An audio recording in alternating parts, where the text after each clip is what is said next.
Easily one of the better defensive performances we have seen this year by the Toronto Raptors. Intensity from minute 1 to minute 48, and they were outstanding.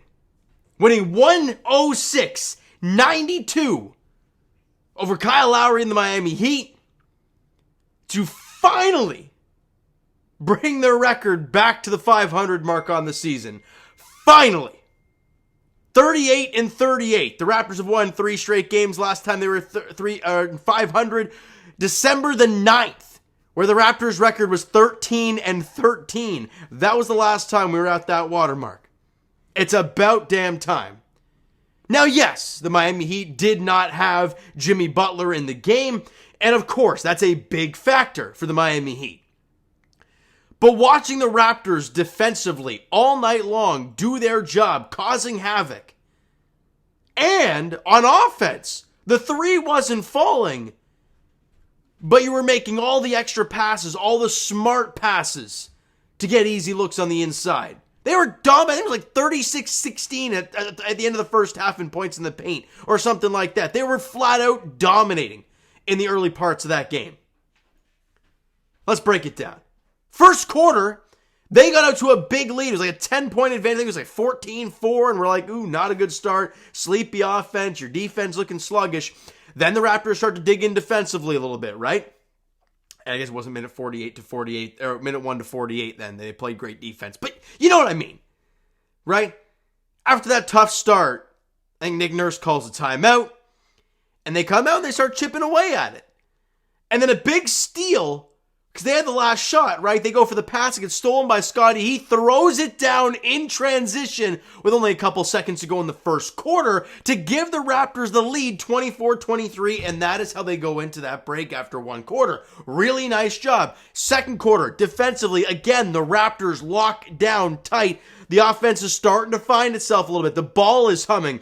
And then with just under 4 minutes to go, Fred VanVleet gets into the paint, just in the edge of the paint, kicks it to Pascal Siakam for 3. No, Scotty goes up, throws it down between Max Strus and Caleb Martin. And right, he's jacked up. I'm up. I mean, I was at the game, obviously, so I was up giving one of these bad boys because Scotty Barnes in the first half was electric. He was insane in the first half, on both ends of the ball. Defending, he was all over the place. And on the offense, he was running the offense. Fred VanVleet, look, as much as the percentage is 5 of 13 ain't great, took 13 shots. Totally fine with that. Scotty Barnes led the offense in that first half. You win the second quarter offense 29-24. And you're going into halftime up 6. You're in really good shape. But again, we have seen in the past those third quarter woes where the Raptors come out sluggish. The fans are a little late getting back to their seats. And then they come out sluggish and they get demolished. Well, the total opposite happened. The Raptors in the third quarter, I didn't think they could get better defensively. They do. And how pretty the ball movement was all through that third quarter. At one point, they led by 19. They were flowing like crazy. Actually, let me back it up a tad. Going into halftime, the Raptors were up 6, but were 1 of 16 from 3. It tells you right there how good they were playing in every aspect of the game except for making threes. And you think to yourself, well, 1 of 16 can't continue, right? Well, it didn't. Because in the third quarter, the defensive intensity was still there. And that was a big thing. Was that going to keep up? It did in the start of the third quarter. And the offense kept moving the ball terrifically. Is that even a word? I don't know. If it's not, I just made it. And it was Pascal Siakam in that third quarter. Scotty didn't score much in the second half. He ended the game with 22. He went into the end of the first half, I think he had 16 or 18. But he also had like 5 or 6 assists. He ended the game with 12, a career high. So, a lot of facilitating and helping everybody else make shots. Precious gave you a punch off the bench in the third quarter with a couple threes. Remarkable. You win that third quarter 31-20, and the Raptors are up 17 going into the fourth.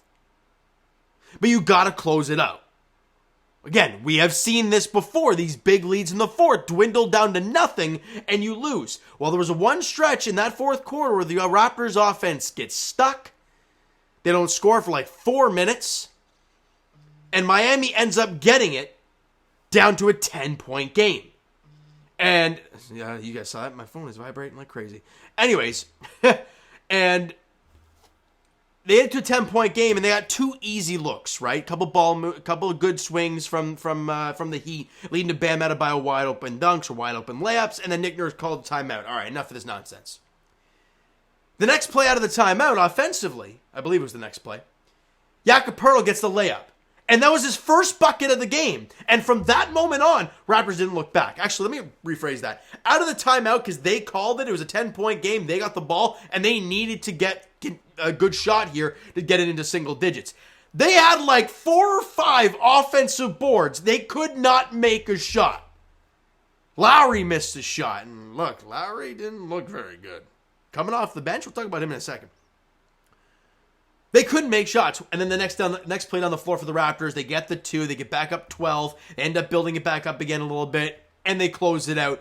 They lose the fourth quarter 25-22, but look, you only lost by 3. You win the game by 14, 106-92. You only allow really Tyler Hero to bury you. As much as Bam had a double-double, and he was really going at Jakob, and he was getting in foul trouble early, I didn't think he was the big threat. Didn't feel that way, at least watching the game live. Sure, he was a big body and he was banging around out there, but I don't know. Didn't feel like he was going to take over, kind of like what Tyler Hero was doing, considering the game never really got lower than 10 in the fourth quarter. They bent a little bit, but they never broke. Really good job, really good in-game adjustment for the Raptors to dominate that second half of the fourth quarter. And, well, I wouldn't say that. The final few minutes, let's put it that way, to build that lead back up and ice it. Really good job. The biggest point total for them in one quarter was 25 in the fourth quarter. You allowed 92 points. Phenomenal.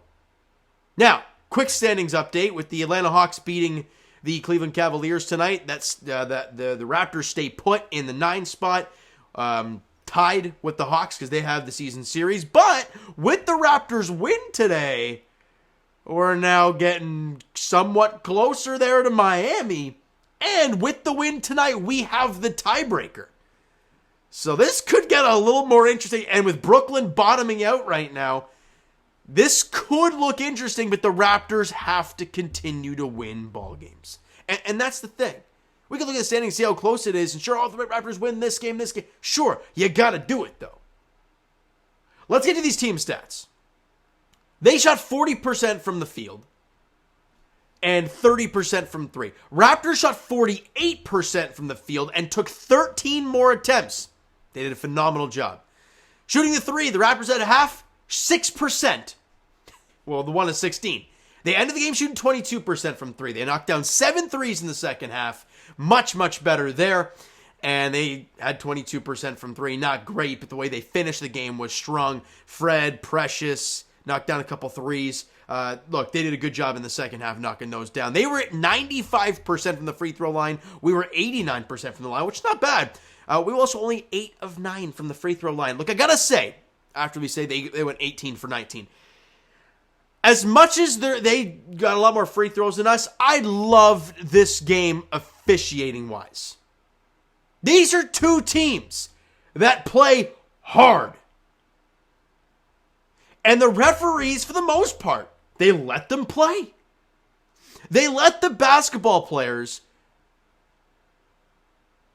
decide what happens during this game. They didn't let the whistle get in the way. We didn't see 30 free throw attempts from one team, 35 and 20 for the other team. No, they had 19 attempts. We had 9. I don't think in any quarter any team got in foul. In the bonus, I could be wrong about that, but from my memory, I don't think there was any foul trouble for any team other than Jakob Poeltl. Really good job by the officials. I liked the way they did it tonight. Don't like them teeing up Chris Boucher, but whatever. So these are the other stats that I wanted to bring up. +4 on the rebounds, +3 on the offensive glass, +7 in the second chance points. So they made them pay a little bit for the extra opportunities. And then you look at the Turnovers, we were +6 in there in that category, and +9 in points off of turnovers, +13 in the fast break. And the one that I love, the Raptors team that won the championship, albeit, look, I'm not going to compare these two teams because you just can't. They moved the ball exceptionally. And the Raptors tonight did an absolutely brilliant job moving the ball around, looking for that great shot. They had 32 assists. How many times have we seen this Raptor team get, under 20 assists, and we're like, man, everything's so iso ball and just everything's getting stuck and looks all janky on offense. Tonight, not that case. 32 dimes for the Raptors tonight. Let's get these player stats quickly before I really wrap this thing up. Oh my God, 10 minutes. Jakob Poeltl, 2 points, 10 boards, 1 dime, only shot 1 of 5, struggled offensively, but was a +15 while he was on the floor. Pascal Siakam, great night for him, specifically in that third quarter. 26, 9, and 5, 10 of 20 from the field, 6 of 6 from the line. Missed all 5 threes, though. Scotty Barnes. I would probably sit here and say that was his best first half of the year, without a doubt. And the way he played that second half, remarkable. 22 points, 7 boards, 12 assists, 10 of 16 from the field, 2 of 2 from the free throw line. Missed all 3 threes, but I'm okay with him taking 3. 3 steals in the game, and was a +14. Big energy guy tonight. Loved his game. Fred VanVleet, look, didn't force the offense too much, but again, there were times where he did. But 12 points, 3 boards, 6 assists, 5 of 13 from the field, 2 of 9 from 3. I believe both of those were in the fourth quarter. And 2 steals and a block, and was a +14. Great. OG, this dude has been absolute money. And in that that's the first 3 quarters where the Raptors were really struggling making threes. Hell, he made half of them tonight. Raptors had 8 threes total. He made 4. 22 points, 3 boards, 5 assists for OG. 9 of 14 from the field, was 4 of 9 from 3, and a +17 while he was out there. Brilliant game from OG. Him, Scotty, Pascal, they were absolutely remarkable tonight. And you got some bench contributions. Precious Achiuwa facing his former team after he's been pretty bad recently. Actually, for quite a little while now. 12 points, 9 boards, 2 dimes, 5 of 10 from the field, 2 of 5 from 3. He drilled 2 of them. One was a really nice pass from Scotty. Get everyone in the paint, kick it to Precious, wide open, drills it. 2 of 5 there, 1 steal, 1 block, played 24 minutes, and impactful plus minutes. He was like a +3 in the game. +1 or +3, something like that. And Chris Boucher, 8 points, 5 boards, 4 of 12 from the field, missed one free throw, was on the and one, and missed both threes. Did have 2 blocks, but he played 27 minutes, and was a plus player as well. So the bench gave you some punch tonight. I love myself from Jeff Dowd. I don't think he scored in the game, but the effort was always there defensively from Jeff, and I love what I saw there. All right? Now, Kyle Lowry didn't look good. We love Kyle. We really do. But watching him come off the bench is painful enough. And watching that performance, it's pretty rough. Having a tough time down there in Miami. At least playing-wise. Because let's be honest, you're living in Miami, Florida. Not a bad idea. Next up for the Raptors is a massive, massive test. On Friday, so you have a couple days off, you head to Philly to take on the 76ers. Joel Embiid playing out of his mind recently. 7 o'clock tip-off there in Philly. Look, you have Philly. I believe it's Philly, 2 Charlotte.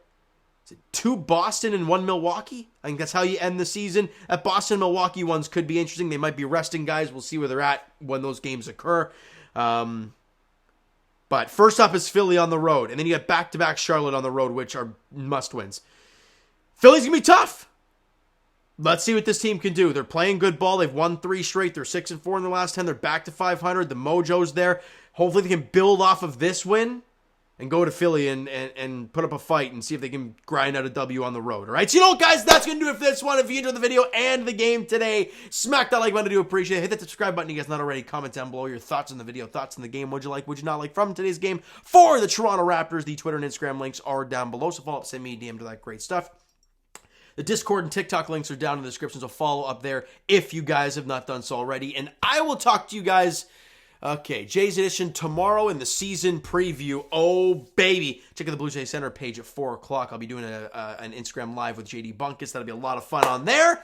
And as for the Leafs, they're back in action tomorrow, as I believe they are taking the Florida Panthers on Scotiabank Arena, 7 o'clock puck drop there. And as for the Raptors, like we said, they're back in action on Friday as they're in Philly, taking on the 76ers. All right, going to be a tough one to start the road trip. 7 p.m. tip-off there. Thank you guys so much for listening and watching. I hope you enjoyed the video and the game tonight. We'll talk to you guys then.